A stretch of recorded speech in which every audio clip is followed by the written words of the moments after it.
Основная тема встречи делегации Абхазии с главой Роспотребнадзора Анной Поповой – вопрос перехода абхазо-российской границы. Как пояснила Анна Попова, на граждан России, пересекающих границу, постановление Роспотребнадзора не распространяется. Граждане Российской Федерации, те же туристы, да, которые приедут в республику, или же наши граждане, которые направляются в Российскую Федерацию, значит, их порядок будет соответствовать постановлению 2020 года.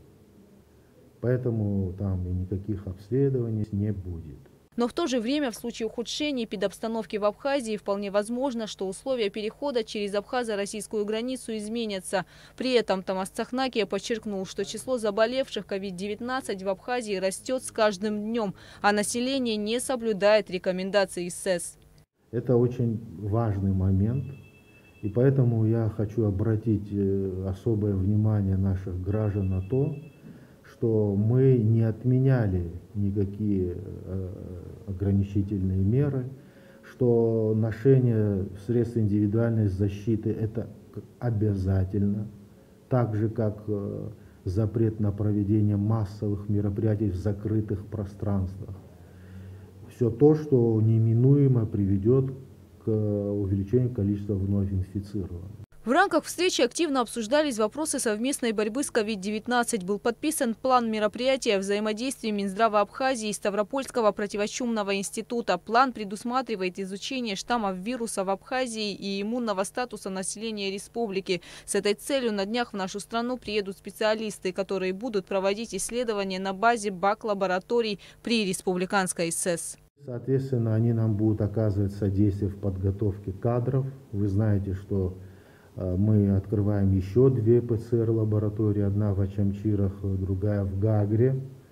Нам нужны специалисты, естественно, и они будут готовиться именно на базе Ставропольского противочумного института. Ну и, соответственно, вахтовым способом специалисты будут направляться сюда для того, чтобы обучить тех врачей-лаборантов, которые будут работать на этой базе. А что касается вакцинации, то она начнется на следующей неделе, сказал министр. Эту неделю мы посвятим подготовительным мероприятиям, и после праздничных дней, практически на следующей неделе, начнем кампанию по вакцинации.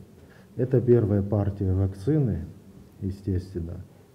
В зависимости от того, как пройдет вакцинация на данном этапе, ну и в дальнейшем уже будет решаться вопрос второй поставки вакцин.